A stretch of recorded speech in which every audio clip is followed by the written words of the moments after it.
අයිබෝන් අද විඩියෙන් අපි කතා කරන්න හදන්නේ බොහොම වැදගත් මාතෘකාවක් retaining employees ලව ඔයාගාව රඳවලා තියාගන්නේ කොහොමද කියන එක සම්බන්ධයෙන්. ඉතින් ඕනම ආයතනයකට මේක challenge එකක්. මේකට විවිධ හේතුන් දිනනවා සහ මේකට ඇඩ්‍රස් කරන්න පාවිච්චි කරන strategies වෙනස්. එක ආයතනය ඉන්ඩස්ට්‍රිය කන්ඩිෂන් එක මොන වගේ work force එකක්ද ඉන්නේ, blue collar ද white collar ද, එතකොට ඒගොල්ලෝ මොන generation එකට අයිති වෙනවද, මේවා ඔක්කොම සලකලා බලලා තමයි අපි employee retain වලට strategy එකක් plan කරන්න. හැබැයි මම මෙතනදී common tips තුනක් කියන්නම් කොහොමද අපිට මේ employees retain කරගන්න පුළුවන් කියන එක සම්බන්ධයෙන්. පළවෙනි point එක තමයි හැමතිස්සෙම අපි දෙන salary scale එක industry norms වලට match වෙන්න ඕන. industry තියෙන salary range එකේ හෝ at least පොඩ්ඩක් උඩින් තියාගන්න පුළුවන් නම් වඩාත් හොඳයි. එහෙම වුණොත් අපේ employee satisfied වෙනවා සහ ඒ industry එක ඇතුළේ ඒ range එක ඇතුළේ capacity එක එයාට යන්න තරම් තව නැහැ. එතකොට කෙනෙක් ඔය turnover එකක් ගන්න, career move එකක් ගන්න අපි practically බලුවොත් එහෙම ලොකු chance එකක් තියෙන්නේ, වැඩි trend එකක් තියෙන්නේ මේ salary එකේ issues එක්ක. මෑත කාලේ ලංකාවේ ගත්තොත් එහෙම හැමතිස්සෙම අපිට පුළුවන් වෙන්න ඕන salary එකේ industry range එකේ තියාගන්න, standard එකේ තියාගන්න, හොයිට පොඩ්ඩක් උඩින් තියාගන්න. එතකොට අර වෙන තැනකට යාට salary එක නිසා යන තියෙන අවස්ථාව අඩුයි. මේකේ තියෙන තව කොටසක් තමයි අපි මේ financial growth එකත් එක්ක මේ financial benefits එක ගන්නකොට salary එක වගේම ඒකත් එක්ක යනවා හොඳ appraisal system එකක් තියෙන්න ඕන. එතකොට ඔයාගේ bonus නැත්නම් performance incentives මේ වගේ දේවල් තියෙනවා නම් හරි clear cut method එකක්, procedure එකක්, policies process එකක් මේකට තියෙන්න ඕන. ඒක නිසා කාගේවත් හිත ඇතුළේ ඇති වෙන්න බෑ යම් සැක කටයුතු දෙයක් නැත්නම් කුකුසක් ඇති වෙන්න හැකියාවක් නැහැ. ඇයි මට මෙහෙම දෙයක් වෙන අනිත් කෙනාට මෙහෙම වුනේ. මොකද ඒක බොහොම transparent තියෙන්න ඕන මේ system එක. ඒක data driven කරන්න පුළුවන් නම් data use කරන්න පුළුවන් නම් වඩාත් ලේසි. උදාහරණයකට ගත්තොත් එහෙම KPI එකක් තියෙනවා. ඔයා මේ quarter එකේ මේක achieve කරා. ඒ නිසා ඔයාට benefit එක හම්බ වෙනවා.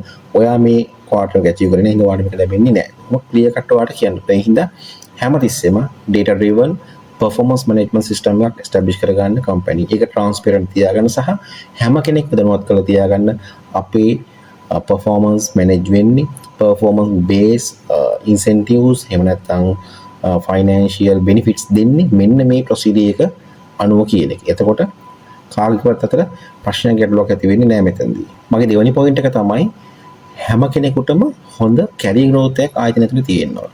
මෙතනදී career growth එක කිව්වට පස්සේ individually හැම කෙනෙකුටම career plan එකක් ආයතනය තුළ තියෙන්න ඕන. ඕන කෙනෙක් ආයතනෙ බැඳෙනකොට එයා දැනන් ඉන්න ඕන මේ කාල සීමාවලදී මෙන්න මේ qualification සම්පූර්ණ කරන්න. එතකොට ඔයා මෙන්න මේ මට්ටම් වලට යනවා. මෙන්න මේ promotions වලට ඔයා යනවා. ඒ වගේම තමයි ඒකට අවශ්‍ය කරන learnings, අවශ්‍ය කරන ඉගෙනුම් ටික, අවශ්‍ය කරන trainings ටිකත් ඔයා ඒ ආකාරයෙන්ම දෙන්න ඕන. මොකද හේතුව ඒ අදාළ position එකට එනකොට එයාගේ experience එකත් එක්ක අවශ්‍ය කරන knowledge එක සහ skill එක හැමතිස්සෙම ඒ level එකකින් තියෙනවා. එහෙම නැත්නම් එතනදී යට perform කරන්න නැවත ගැටලුවක් ඇති වෙනවා. එහෙම වුණොත් එතනත් ආපහු පොඩි ගැටලු සහගත තත්ත්වයක් ඇති වෙන්න පුළුවන් operation. ඒ හින්දා හොඳ individual promotion plan එකක් තියාගන්න, career development plan එකක් තියාගන්න each and every individual employee.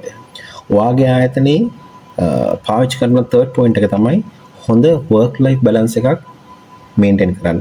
ඒ වගේම තමයි බොහොම healthy work environment එක බොහොම friendly.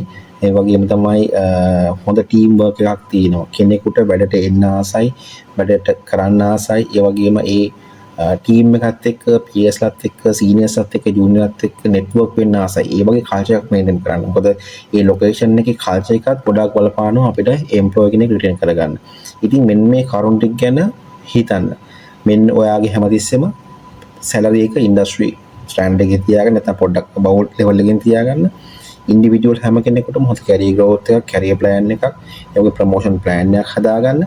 ඒ වගේම ආයතන ඇතුලේ හොඳ work culture එකක්, ඒ වගේම work life balance එකක් maintain කරගන්න. මෙන්න මේ කරුණු තුන ගැන consider කරලා වැඩ කරන්න. එතකොට ඔයාලට යම් මට්ටමකට ඔයාගේ employee turnover rate එක අඩු කරගන්න, නැත්නම් employees වට retain කරගන්න පුළුවන්. එහෙම retain කරගත්තොත් තමයි ඔයාට ඔයාගේ ආයතනයේ තව level එකක් ඉස්සරහට ගෙනියන්න පුළුවන්.